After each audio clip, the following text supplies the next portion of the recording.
Yes, perfect.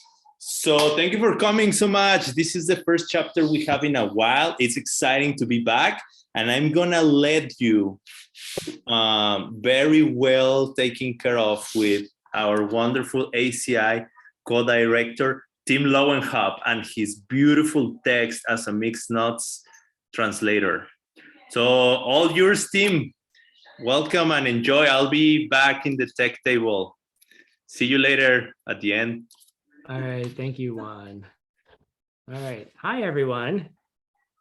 Hi, Rachel. Hi. Wait, no. I don't want Wait, that. wait. Don't worry. It's all good. Gallery. There. Yes. Buzzkill. Don't get scared. Okay. I want everyone to be able to see everyone. Cool. Rebecca, why is your name? Okay. Your microphone, yours off. Now it's on. All right, let's find myself here and give you, there, fix you up. I can't change your name. So Rebecca is me. All right, here we go. Okay. All right. Hi, everyone. Now we're here. We're here we got Marina. Hi, Marina. And we've got Jack and Francisco over there. And we've got our lovely panelists. So we're going to start with New York. New York was here last week, and unfortunately, Rachel had to head back home. So we're desperately missing her here. And I'm wondering, Rachel, if you could give us a little bit of who you are, because I think this might be one of your first mixed nuts sessions, so we can introduce to the whole audience. Yeah, thanks, Tim. Yeah. Hi, everybody. Hi, Mixed Nuts. Mixed Nuts is like, to me, as one of Geshe Michael's students, is like, seems to be his favorite thing. And so I mean, you're not supposed to have favorites. You're supposed to love all of your children equally, but I feel really happy because I feel like I'm at the favorite kid right now. So I'm the executive director of a nonprofit called 3 Jewels. And 3 Jewels is in New York City, just like Tim said. And we exist to share Geshe Michael's teachings to New Yorkers, which, as Rebecca knows, is a very particular breed of practitioner and student.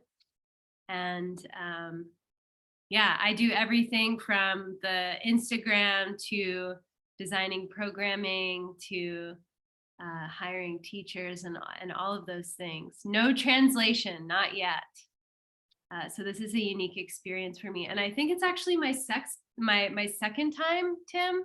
The first time was something about the 6 flavors of emptiness. So Oh, cool. I'm hoping you will not quiz me on that this time, because I did not prepare.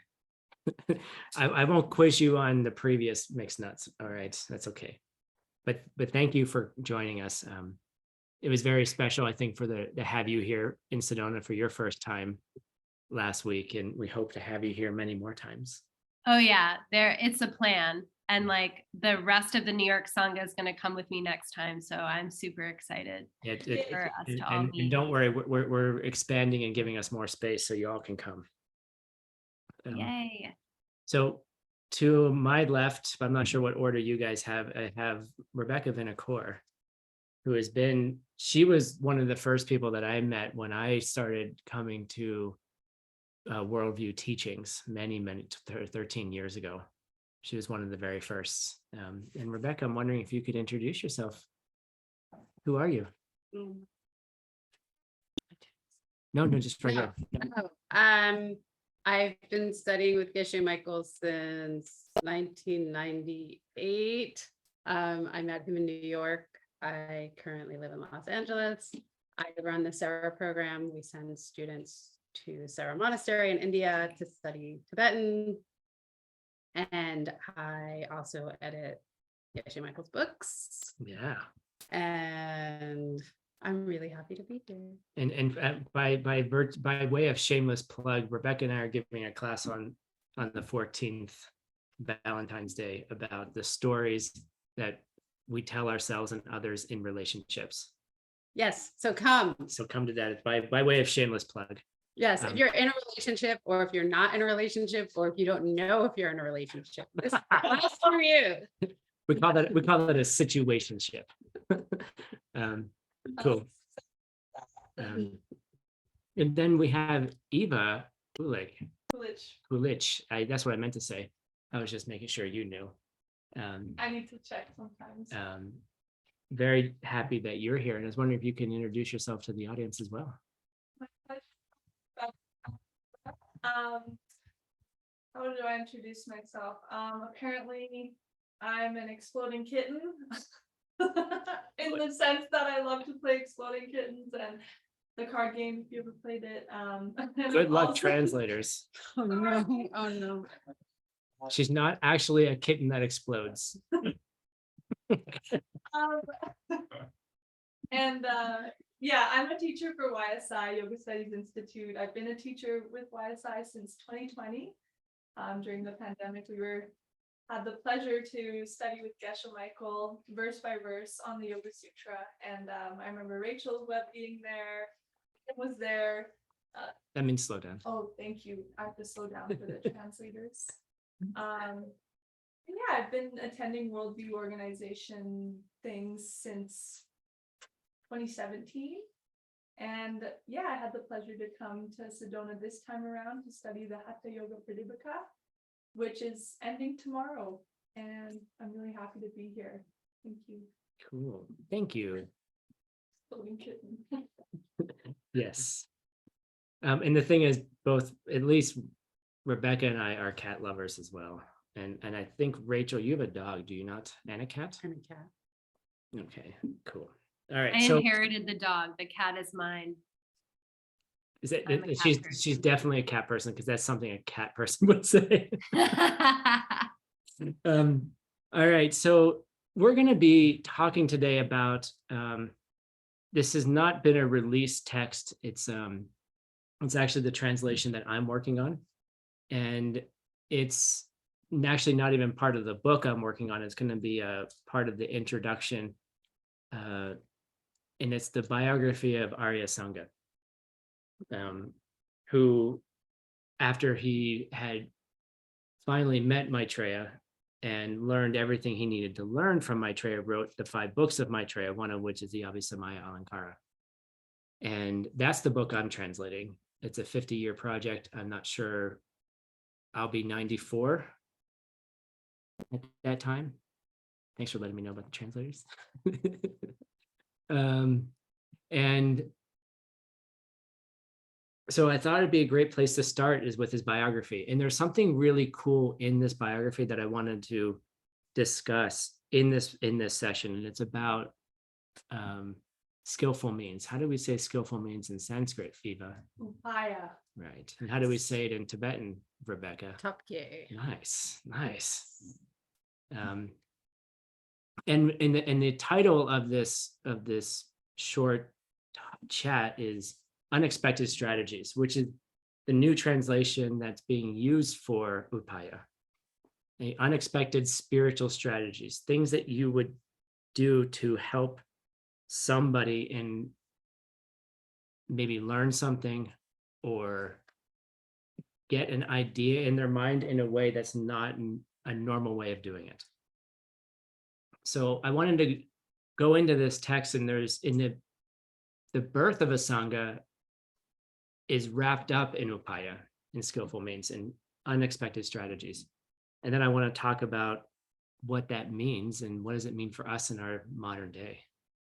So before we do that, there's some verses of praise in the beginning that I think would be beautiful if we read, so that we can kind of get a sense of who Asanga is supposed to be, okay?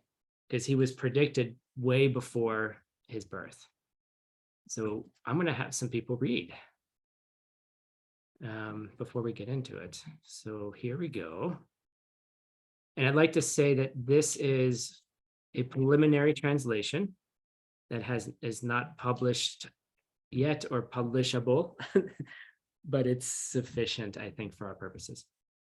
So I'm going to ask Eva to read the first couple verses here, and I'll just read them slow for the translators. In English. Yeah. No, we don't have to go to Tibetan right now.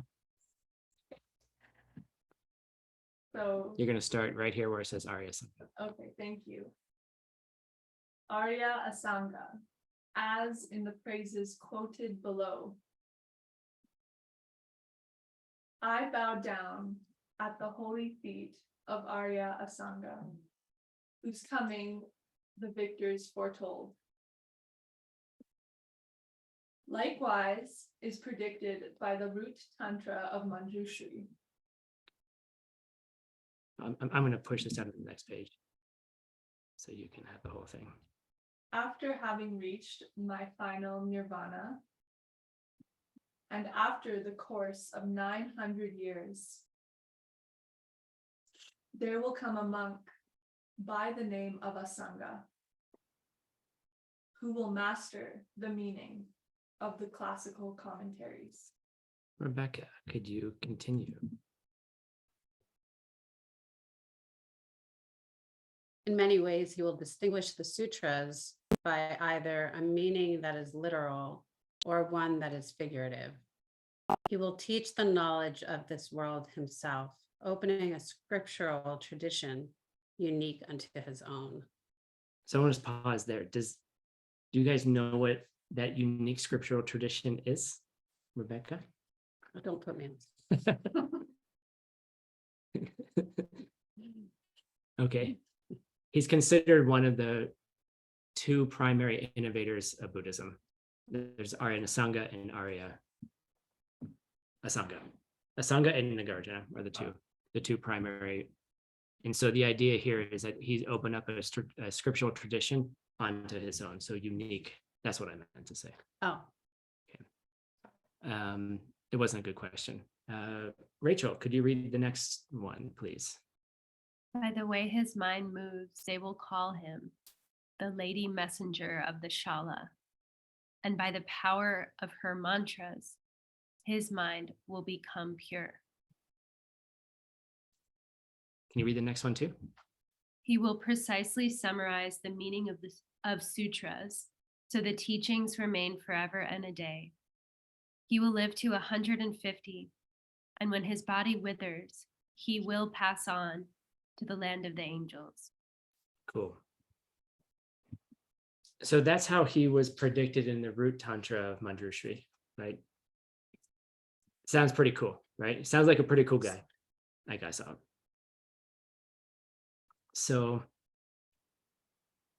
So with that, the biography goes on to talk about all these different ways in which Buddhism declined. And we're not going to go through all of those. But there was this whole history of Buddhism rising up and then somebody doing something that would destroy the teachings. Someone who wasn't happy with them, or someone thought they were being attacked. Some guys got water thrown on them and they burnt temples and they burnt scriptures. And then we come to his mother. And I'm going to skip a whole bunch of that so we can just go right to her. Just find that. And I'm going to have you read this, Eva. Mhm. Which you just read, didn't you? Yeah. You did? Okay, well, let's move on to Rebecca then. I'm sorry. no, it's her turn. It is her It's turn? her and then me and then Rachel. No, it's her Yeah. again. Okay, I'm sorry. Okay, something like that's fine.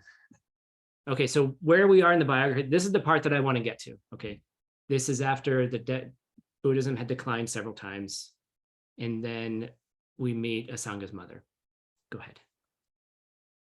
At that point, a Brahmin woman named Shining Morality, who long ago achieved the wish for total enlightenment, made a fervent prayer for the return of the conqueror's teachings.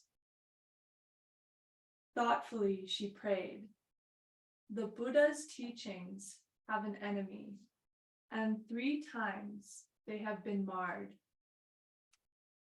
We must now find the one who has the power to restore the teachings. But so far, no one has yet to appear. Okay. She sounds like she's quite dedicated to this, right? And now comes the part that's quite, it's one of, I think it's really sad. And this is what I want to talk about. Rebecca, could you read? I, however, am but a woman, not permitted to wield such power in this wretched world. But with this body of mine, I could give birth to a son and earnestly encourage him to spread the teachings. With that motivation in her mind, she met with a royal gallant. Very soon after, Asanga was born. Okay. So this is the part that I want to discuss here. And I'd like to toss this out to Rachel first. So Rachel, when you read this, what was your reaction? Like, what was your thought about this? Or now that you heard it again, what what happened? Like, what did you think about?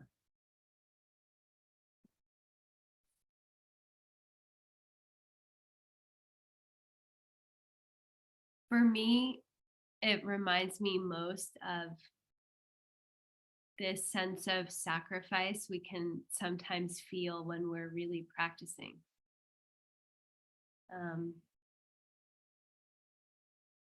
The way to serve all beings isn't necessarily the way that I want to serve all beings. Sometimes it's the way that they need it. Actually, all the time, it's the way that they need it. And in this case, I think we're preparing to talk about gender disparities or inequalities of power. But I think that it goes beyond that, because that sense of like, I wish I could do it this way. You know, maybe she wished that she could just do it without having to wait 9 months and then another, 18 years or something to wait till the kid grows up. I mean, that's a long time. That's a lot of patience. So what it makes me think of is how patient we have to be, and how if this is an example that we're given of how to practice, then we have to truly be selfless to take care of the world and to keep the Dharma alive. Thank you, Rachel. I think there's a lot to unpack in what you just said. Rebecca, I don't have a question. I just wondered if you wanted to respond or add something else. Oh, I think what Rachel said was perfect. I've heard this story before, and the story I heard, she was a Buddhist nun, and she gave up her vows because she had a vision that she would give birth to a child, well, son, 2 sons, I think, who had spread the Dharma. And that's a different feeling than this verse, where she's talking about the wretched world that she was born into. Because it is a wretched world that we've been born into, and that she has no power. Oh, I'm gonna cry. And I could really relate to that as a, sorry. I'm not supposed to cry. Anyway, here I am. You're allowed to be you. But I could really relate to that feeling of being a woman in this world without power. And like, I often feel like my words don't have any power, and people in this room have helped me when I've been like, oh, well, I have an idea, but no one's going to listen to what I have to say. But if you say it, they'll listen. So I could really relate to how she felt. And and just to think about, you know, what a sacrifice it is to have a child, and what women are. I was having a conversation with a mom about this the other day, what we're expected to give up. And if we don't give those things up, we're a bad mom. And just the pressures of being a woman in this world, and that it hasn't changed in thousands of years. So that's a karma I need to work on. But what a beautiful example she is for us. And there aren't that many examples of women in scripture. So Geshe-la was talking about that this morning, you know. So I'm really grateful that you picked this. Because at least, I don't know, it's an interesting thing. Like, I think we could all be asking ourselves, well, if we had this vision, you know, like, I don't have kids. I'm pretty much beyond the age where I would like probably have kids. And I never wanted children, you know, but because I had other things I wanted to do with my life. And I didn't feel like I could devote that time to a child. But like, what if I had had that same vision that this woman had? Would I have given up everything I wanted to do in my life to dedicate at least 18 years to this child, to spread the Dharma in this world? I mean, she did like a really amazing thing. So I just feel very grateful to have met her in this scripture. Thank you. What about you? What was your response? Thank you for both of your shares, Rachel and Rebecca, and I resonated deeply with what both of you said. For me, when I was reading it, I was in the car and I was thinking like, oh, that sounds, you know, back in the ancient times, you can just have a kid, and it doesn't seem that hard to wait 18 years and then make them grow up the way that you intend them to, you know, be one of the faces of Buddhism back then and save the Dharma. And I thought that for a couple minutes and I was like, yeah, I wouldn't, like, it sounded easy almost, but then when I actually thought about it, this is huge, and this is a great journey, and there's no guarantees. And you know, she sounded like, well, it says in the text that she had reached the wish for total enlightenment, so she had the drive, and it seemed like nothing was going to get in her way, even though how she was probably facing a lot of difficulty. What I thought of was that just making that choice, I'm going to do it if no one helps me, and I'm going to have this child and raise him and hope and just make it so that he will save the Dharma. The feeling I got was this deep feeling in my stomach, like if that were me, I would just be hoping that it would work out and do whatever I could to make that happen. And I don't know, I don't hear about anyone doing that sort of thing nowadays. It sounds magical, and it sounds like it was divinely timed. And yeah, that's what I have to say.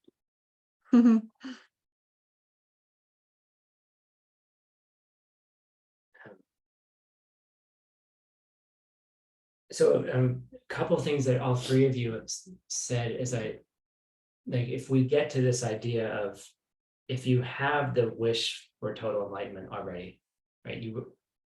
Seems like a prerequisite, right? It seemed like, and that's what the text said. I mean, she had that first, and then all of this other stuff happened, you know, but it doesn't say how she got it,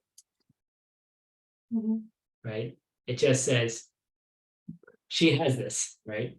And then she made certain choices, you know, great sacrifices, right? You know, and the text goes on to talk about, you know, after he grew up, and he talked about his father, and the sacrifice that she makes, it even says in the next paragraph, I think, it talks about her sacrifice for, you know, to raise Asanga.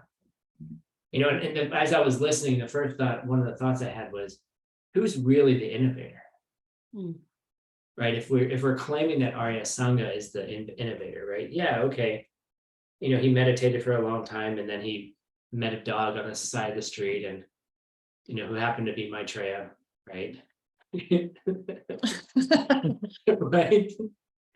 And then I know Arena always complains when I talk.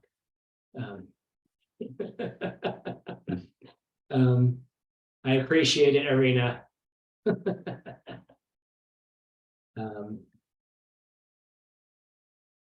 So what did it say? Try to make it look like you're pausing to think, I am which will make you look smarter. She paused for 18 years, right? Okay, so I lost my thought. Oh, so the thought was, so he meets a dog on the side of the street, right? And then he has a moment of deep compassion, probably his first moment of compassion.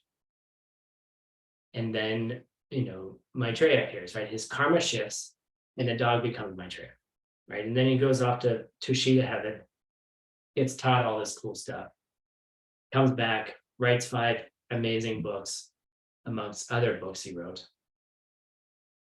And then we're like, oh, Arya Sangha, you're awesome. Right? And sure, it's awesome, and I'm not dissing it at all, right? But the question I have is like, who's the real innovator? And I'm thinking about, someone who has the total wish for enlightenment to do that and say, look, I'm going to just give up my life, because having a child is giving up your life for them to raise them, right? I've seen it I myself don't have children, and I've seen it with other parents, like their life becomes about that. So that was just one thing I wanted to share. That'll probably end up in some introduction that I write in 50 years. Thanks, guys. That's why I'm doing this. But the other thing, then, something that Rachel said in her reflection is, what if we took this as more of a metaphor for us? We're all shining morality. Her name is Shining Morality. And we're all attempting, if we don't already have the wish for total enlightenment, and then to do the things that we do to get there, right? And so then I want to kind of pull this into the modern world, right, into our own practice. What are those sacrifices, right? What are those sacrifices that we may need to make using unexpected strategies? And in her case, she said, well, I'm but a woman in this world, and I cannot have influence. She's like, but this is how I'm going to do it. Then she did, right? She gave birth to the innovator. And then we look at our modern world, like what kinds of things can we do as Buddhists, isms, right? Buddhists, right? To spread knowledge in a world that has equal obstacles, and maybe some different ones. So I want to kind of pass this back to Eva. Like, what do you like with that idea in mind? What pops out? What resonates and what doesn't resonate? What's resonating with me right now, what I'm feeling is just touching on what Rachel was saying earlier, I thought was really beautiful. Like, when you're serving someone, it's for them, and it's not necessarily what you want. And it reminds me of when I was helping my dad on his deathbed, and he reminded me that when I'm serving someone, I can come in the room and open all the blinds, let the sunlight come in, make him feel like he's getting some sun, and he's dying, and I'm not listening. And I come in and I ask him, like, yeah, I'm opening the blinds, right? That's what you want to be in the sunlight? And he's like, no, I want to be in pitch black darkness. Actually, that's where I'm enjoying myself the most right now. And I didn't listen to him. I disregarded it. And then he looked at me, he's like, it's not about you when you're serving someone, it's about what they want. And it makes me think about it's, you know, that feeling makes me my belly churn, like it's really not about me. And but it is at the same time in a way. But it just made me think of, you know, how can we offer this into our world, and what's valuable for others. And sometimes we have to, you know, upaya, what is a skillful, you know, method, what's a skillful means of doing something. And, you know, sometimes we have to listen so deeply to someone and watch them so deeply that you're going to give them something that they don't even know that they want, but it's going to help them. And that's something that I really aspire to have in my practice. And I feel like I'm not close to it at all. But I think about Asanga's mama, and I think about how, you know, she has a feeling that this is what she has to do to serve. And I think it's, you know, you know, she couldn't in her times go out and spread the teachings herself. But in a way, like, I think her birthing someone that can, the process of doing that is so deep and profound that that's the best thing to do. That's the highest thing to do, even despite the cultural restrictions during that time. And yeah, that's kind of what I have to share right now. Just like, just that drop pull of, you know, really serving and doing whatever it takes is really something beautiful. Rebecca. Timothy. When I hear skillful means, I always think about Geshe Michael, because he really morphs depending on who he's with. And I've had the good fortune to spend quite a bit of time with him, with different people over many years. And I mean, I remember when he got out of 3-year retreat. This is so embarrassing. Oh God. Anyway, I think you should tell it. I know, this is so embarrassing. Well, I'm not going to name names, but there was this singer I was like obsessed with when Geshe came out of 3-year retreat. And I remember this whole story of skillful means he went to my mom's house for dinner, which was skillful means. He listened to me talk about this singer and then went online and listened to some of his songs and looked at the pictures of him, which was skillful means. And then my mother had just come back from a trip overseas, and he sat there and looked at like 1,000 photos from her trip, because obviously Geshe Michael has nothing better to do than to listen to me talk about my crush and to watch, you know, look at 1,000 photos from my mom's trip to Thailand. But it was just skillful, you know, it was just him trying to relate to us on our human level, because he's so much, we're like grasshoppers compared to him. He's like this God trying to communicate with grasshoppers, right? And it was just so skillful and beautiful and kind. And I've seen him just relate to people on so many different levels and in so many different ways, and take on so many different appearances. You know, sometimes with some people, you'll see it. He's very gentle and very sweet with some students. And sometimes he's very powerful with students. Sometimes he just wants to throw a party for us. Sometimes he wants to do a deep dive into Nagarjuna and push us. Sometimes he wants to teach deep esoteric teachings to us. sometimes he's even wrathful with students, and I swear he can grow to be like 10 feet tall. So for me, he's just like the embodiment of skillful means, and he has the capacity to take on all these different forms for all of us. And then I think that, you know, we should all be striving for that, so that we can really help people and really take care of them. And I guess in order to do that, you really have to understand the people you're with. And I guess, well, I don't know, I'm probably the last one left who can't read people's minds. But if you're like me, I think you can watch. Geshe-la always talks about the Jampa method, where you're watching where people's eyes go. And the eyes pretty much tell you everything about what the person needs and what they want. And then you can just start being skillful with people that way. And then when you become a deeper practitioner, those methods can be more drastic, like giving birth to a child. Maybe you didn't want to have a child, you had a different path in your life, but you knew this was the best way to serve the Dharma.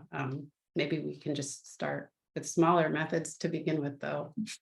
You know. Yeah. So what you said in there about taking different forms, the forms that people need, right? What Eva said about her dad being like, no, it's dark. It's not about you, about me right now, right? And taking the different form. And Rachel, I was thinking about you and the 3 jewels and the work that you're doing in New York specifically. And there is a lot of upaya from what I'm seeing happening in at the 3 jewels, a lot of it, right? And I'm saying this in a way that's it's being able to grow a center in a very highly competitive landscape, right? Where there's meditation centers on every corner, there's yoga studios everywhere. Like, what is it that you think you're doing that's making the 3 jewels so successful in the unexpected strategies? Wow. Yeah, this is like my note. This is one of the most important things to me personally about what I do. And I have a lot that I want to say, so I'll try to be concise. I wrote a couple of things down. One is that there's a quote that I always go back to by Jenny Holzer, who's an artist. And she has this piece of art and it says, use what's dominant in a culture to change it quickly. And that is how we make decisions at 3 Jewels. Because I would argue that the most powerful person in the room is like the beautiful 16-year-old girl. If you know what everyone desires, then you can utilize their desire to bring them towards something that's going to help them. And so that's what we try to do all the time. And that can come in the form of like social media, making funny jokes online, and then people follow your Instagram account for the jokes because they want to laugh, and then suddenly they see like, oh, there's a retreat in Mexico. I'll do that. Or like, hey, they're teaching a workshop on relationships, or oh, there's a Buddhism 101 course and it's free, and then they're in. And so that's the biggest thing that we do.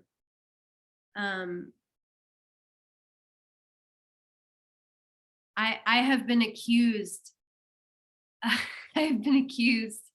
of being like an Andy Warhol, like you kind of shock and amuse people, and you use the Campbell's soup can, or you use the images that are going to grab someone's attention.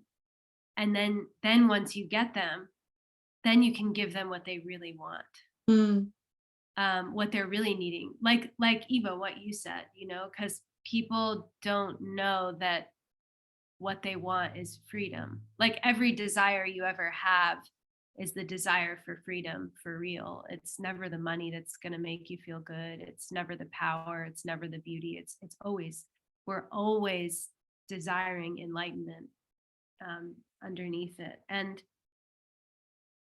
I think that level of care in creating your mandala or whatever your offering is to the world, if it's a spiritual center or it's your child, I think that the care that his mother took made him an Arya. Because the question I would ask is, for who is he an Arya? And it's like, for who is it that there is this precious child? And then if you ask any mother, they're always like, oh yeah, my kid's the best. Well, they're really seeing the kid that way. What made them see it that way? And I think we can all learn from that, like you're suggesting, because we've all been given this lump of clay, which is our life. And the assignment is to make it paradise. So we have to be like a mother. We have to take care and serve and honor everything that we experience, because that's what's going to make it beautiful.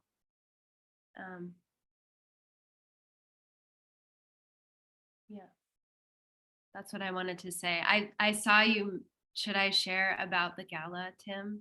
If you would like to. I think it's a really, I think it's very appropriate, because it's what you guys are doing, to bring people into these wisdom practices. It's not Buddhisms, right? It's like wisdom, and how you're hooking people. So I think it'd be cool to hear a little bit about this. Yeah, I'll share. And it's so counterintuitive for me to speak slowly. So I feel like I'm restraining so much energy right now. I hope it's okay on the translators. We do have an event coming up for 3 Jewels, and for anyone who wants to come, I'm so excited to invite you all on May 5th in New York City. And it's a fundraising event for 3 Jewels, where we're using skillful means to invite anyone who wants to come to dress up like their enlightened form. So you can be shining morality if you want, or you can be anything else that you want. And the invitation is to come meditate together. There will be 1,500 people. Meditate together, and then dance and celebrate and talk as the version of you that has already digested the wisdom and has become the goal of your practice. And it's a way to get people to think about, what is it that I'm really doing when I'm meditating? What am I really trying to be, or what might it feel like?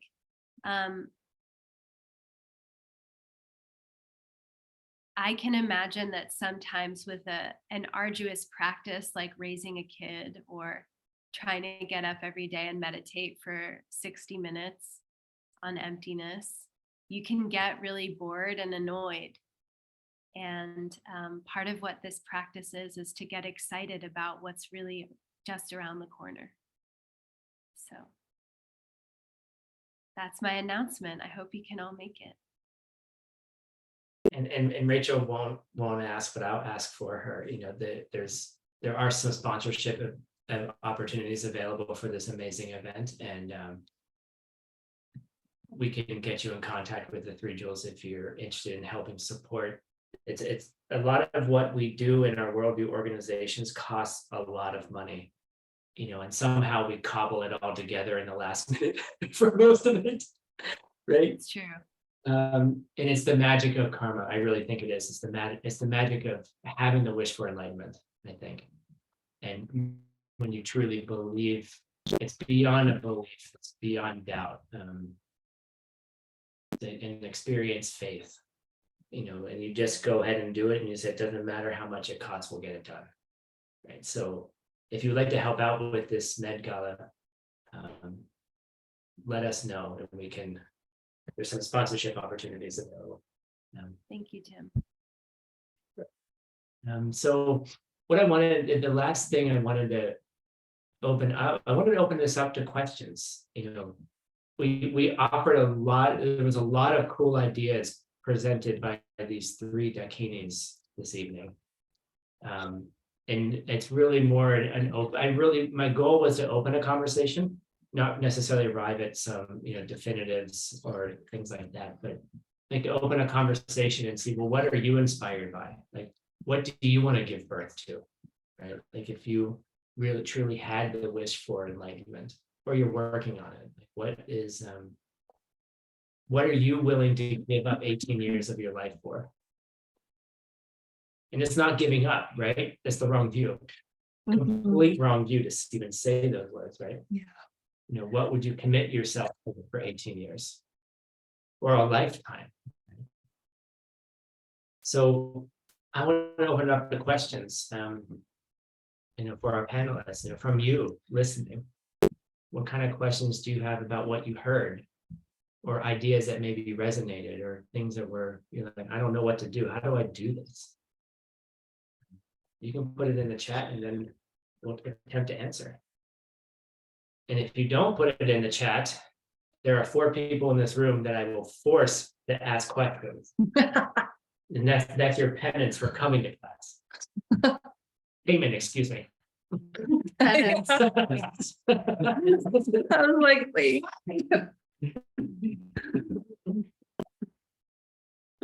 No questions. Come on, there's 50 some people here. We want questions. All right, 3, 2, 1, Jack. Well, okay. I'm curious, you talked about how she had the wish for enlightenment prior. Maybe in a practical way, like you said, starting small for people. How do we start to develop that so we can have the intuition to know how to serve people? That's a good question. How about let's start with Rebecca. Rebecca. A good question. There's different methods. Is your question more about how to develop the intuition or more about how to develop the wish? Either go either way.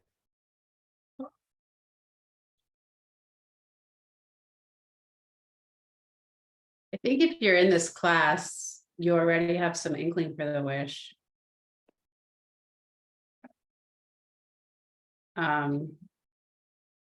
Like if you're tuning in, you already have a sensitivity to other people because you could just be watching Netflix or Hulu or gorging your face with ice cream or something. I think there's already a seed of it if you're here. I think spending time with people who are constantly serving is a really good way of watching people like that. Empathy, developing empathy,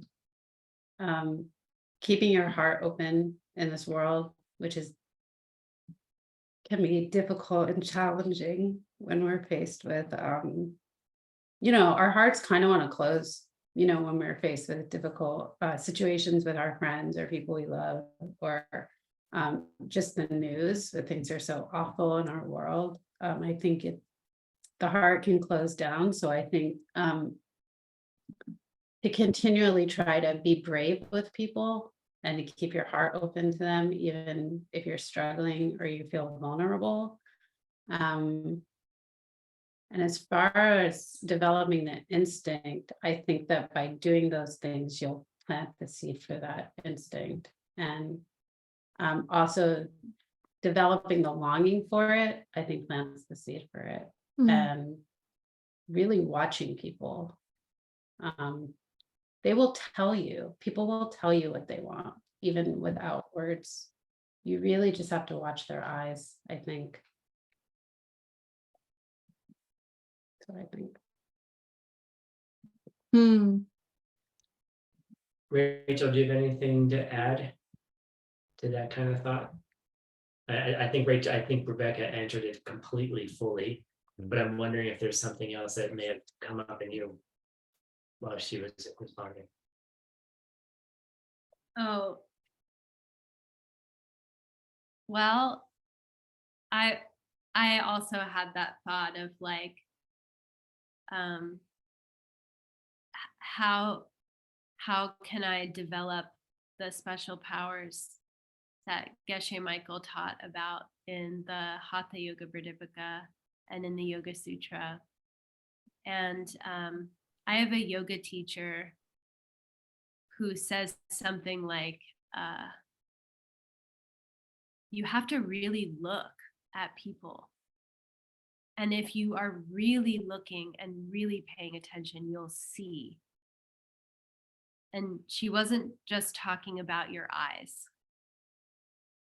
And I'm not contradicting Rebecca. I'm saying that she's talking about understanding them and psychically understanding exactly what they need. And I think the only way that I don't have those powers.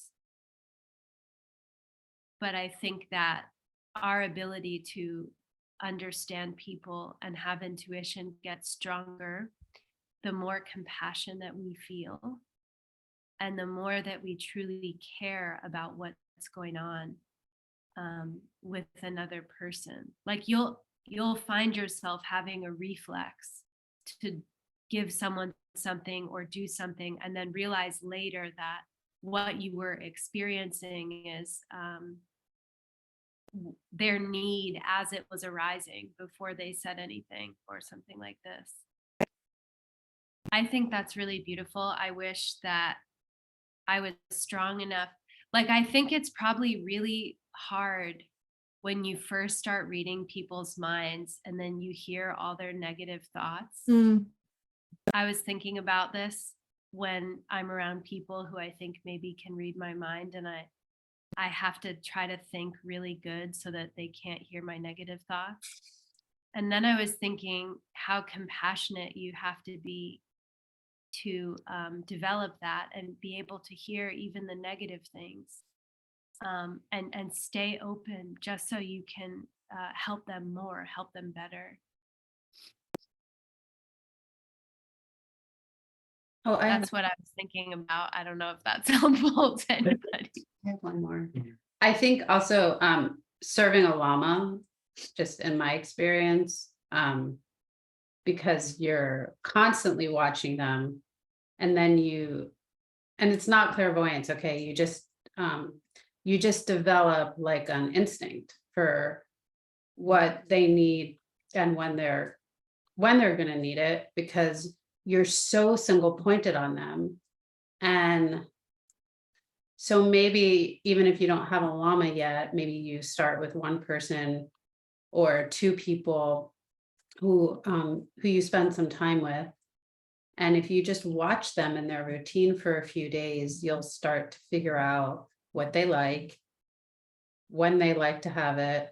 And then it just becomes sort of instinctual, I think. And I do agree with Rachel that it does become a sort of, I hate to use the word clairvoyant or psychic, because then you'll all think you need to go develop some cities. And you don't. It's just, you get an instinct. You just know, because you've developed this like greater awareness that's focused on someone other than yourself. And that's what we're limited by. That's why we don't know how to help people, because the only person we're usually thinking about is this one over here. So if you just start focusing on other people, it starts to become more apparent what they need. I think if you just try to go out instead of always going in to me and what I Mhm. need and I want. Mm.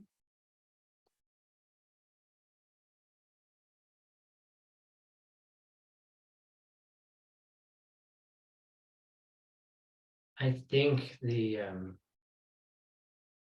more we understand how seeds work and how karma works, it makes perfect sense that we would start understanding intuitively what others need. I think because if you understand where it's coming from anyway, right? Mm. I think that would be a really. I just felt there was just a moment where I felt like here's the merging of compassion and wisdom together. Yeah. It just felt like, yeah. You want to say something, Eva? What came into my mind when you said that was the divinity of other people's needs and how we can attend to that, and what an opportunity that is, and how deeply we can go with our view on that when we apply, emptiness, like, okay, I see someone with a need, and it's true that they're coming from me and they have this need, and the border between you and them kind of dissolve, and there's just this need that if you fulfill and you have the view, it is this grand offering into your mandala, your world, and how precious it is to have the capacity to have that view. And yeah, I feel extraordinarily blessed to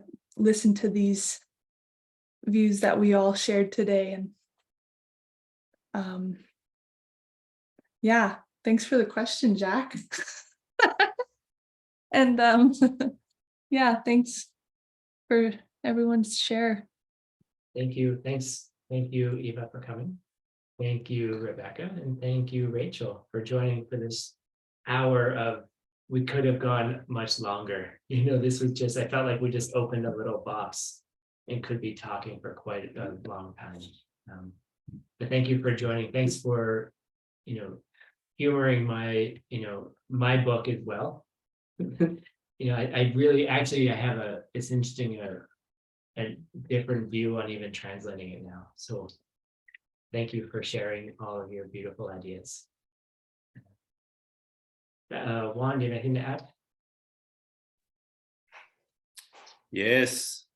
Thank you very much, all of you, for coming tonight to the program. And thank you, team, for your wonderful work as a host. You're very good at it. That's why you got invited, probably. Thank you, Rachel, so much for all your work you're doing in New York and everywhere, doing the events and the heart you put into it. Eva, thank you so much for YSI and all these 2 wonderful weeks you have been doing here.